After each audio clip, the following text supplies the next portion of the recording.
বিশ্বের ৫০টি দেশ দেউলিয়া হওয়ার ঝুঁকিতে রয়েছে। এই তালিকায় রয়েছে বাংলাদেশও। গেল ২ বছর আগে বিষয়টি নিয়ে সতর্ক করেছিলেন জাতিসংঘের এক শীর্ষ কর্মকর্তা।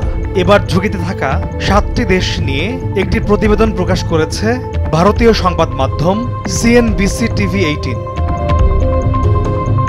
গেল ৫ অক্টোবর শনিবার ভারতীয় সংবাদ মাধ্যম CNBC TV18 একটি প্রতিবেদনে বিশ্বের ৭টি দেশের ভঙ্গুর অর্থনৈতিক পরিস্থিতির বর্তমান চিত্র তুলে ধরেছে, যেখানে বাংলাদেশ ছাড়াও রয়েছে Pakistan, Sri Lanka, Venezuela, Argentina, Zambia ও ঘানা। প্রতিবেদনে বাংলাদেশ সম্পর্কে বলা হয়েছে, বর্তমানে বাংলাদেশের মোট ঋণের পরিমাণ $156 বিলিয়ন, যা ২০০৮ সালের তুলনায় ৫ গুণ বেশি।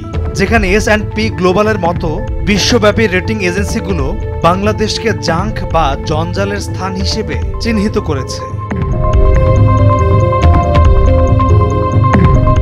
এছাড়া সম্প্রতি যে রাজনৈতিক সংকট ও ক্ষমতার পট পরিবর্তন হয়েছে, তার আগে থেকেই বাংলাদেশের ঋণ গ্রহণ এবং তা পরিশোধের সক্ষমতা ছিল নিম্নমুখী। এর ফলে দেশের বৈদেশিক মুদ্রার রিজার্ভ ২০২৩ সালের জানুয়ারিতে $৩২ বিলিয়ন থেকে কমে ২০২৪ সালের সেপ্টেম্বরে $২০ বিলিয়ন এসে নেমেছে।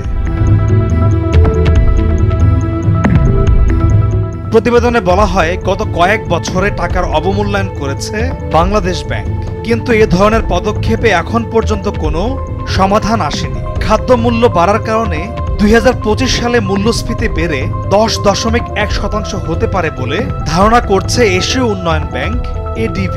প্রতিবেদন বলছে, অপরিশোধিত ঋণের পরিমাণ বাড়ায় ব্যাংকগুলোতে তারল্য সংকট আরও তীব্র হতে পারে।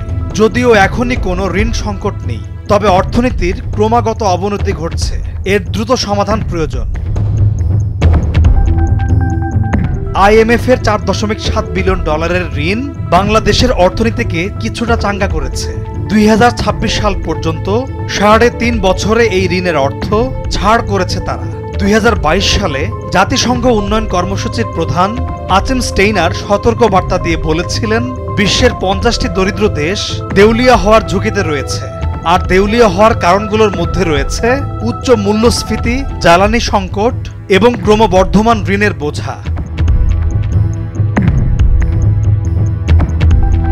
প্রতিবেদনে আরও বলা হয়, UNDP প্রধানের সেই সতর্কবার্তা এখনও প্রাসঙ্গিক, কারণ এরই মধ্যে বিশ্বের বেশ কয়েকটি দেশের দেউলিয়াত্ব প্রকাশ পেয়েছে।